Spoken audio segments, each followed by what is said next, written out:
वो आदमी अचानक एक पेड़ के छेद में छिप गया। उसके ऊपर एक जर्मन अधिकारी खड़ा था जो उसका पीछा कर रहा था। वो आदमी भगोड़ा था और जर्मन लोग भगोड़ों के साथ दुश्मनों से भी ज्यादा क्रूरता से पेश आते थे। वो बहुत देर तक पेड़ के छेद में छिपा रहा। थोड़ी देर बाद ही उसने धीरे से अपना सिर बाहर निकालने की हिम्मत की। उसने ध्यान से जांच की कि अधिकारी चला गया है या नहीं। ठंड के मौसम में उसे ठंड लग रही थी। तभी उसे एक सैन्य ट्रक दिखाई दिया। उसके अंदर उसे एक बढ़िया कोट और चमड़े के जूते मिले जो उसे अच्छे लगे। फिर उसे एक जर्मन अधिकारी की वर्दी मिली। उसके दिमाग में एक साहसिक विचार आया। उसने वर्दी पहनी और अपने थूक से गंदगी पोंछी। एक पल में वो एक जर्मन कप्तान बन गया था। फिर उसने एक अधिकारी की तरह बोलने का अभ्यास किया। अचानक एक और जर्मन सैनिक दिखाई दिया। वो आदमी चौंक गया, लेकिन सैनिक आगे बढ़ा, सलामी दी और एक रिपोर्ट दी। तभी उस आदमी को याद आया कि अब वो कैप्टन बन चुका है।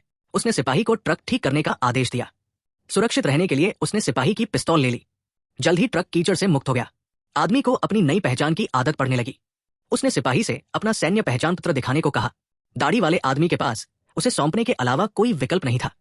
आदमी जानता था कि वो झूठ बोल रहा है, क्योंकि भागने के दौरान उसने भी यही किया था। लेकिन उसने उसका पर्दाफाश नहीं किया। इसके बजाय उसने उसे एक सैफ फेंका। वे साथ में एक रेस्तरां खोजने के लिए सहमत हुए। रास्ते में उस आदमी ने चुपके से अपनी भगोड़े की वर्दी फेंक दी। जल्द ही उन्हें एक सराय मिल गई, लेकिन जर्मन सेना पहले ही लोगों का समर्थन खो चुकी थी। कमरे में मौजूद किसी भी व्यक्ति ने उस पर ध्यान नहीं दिया। यह स्पष्ट था कि मुफ्त भोजन पाना असंभव था। लेकिन फिर उसे एक और विचार आया। उसने कागज और कलम निकाला और दावा किया कि वो भविष्य में मुआवजे के लिए युद्ध के नुकसान को दर्ज करने के लिए वहां आया था। भीड़ का रवैया तब बदल गया जब वे उसे अपनी कहानियां सुनाने के लिए दौड़े। मधुशाला के मालिक ने उन्हें खाने के लिए भुना हुआ मांस भी लाया। लेकिन जब दाढ़ी वाले आदमी ने खाना देखा तो वो नियंत्रण खो बैठा। इससे मालिक को संदेह हुआ। एक उच्च पदस्थ अधिकारी का सहायक इतना लापरवाह कैसे हो सकता है और इस तरह से खा सकता है? केवल एक भगोड़ा ही ऐसा कर सकता है। वो आदमी भले ही भूखा था, उसने खुद को शांत रहने के लिए मजबूर किया। उसने धीरे से मांस का एक टुकड़ा उठाया और उसे शान से चखा।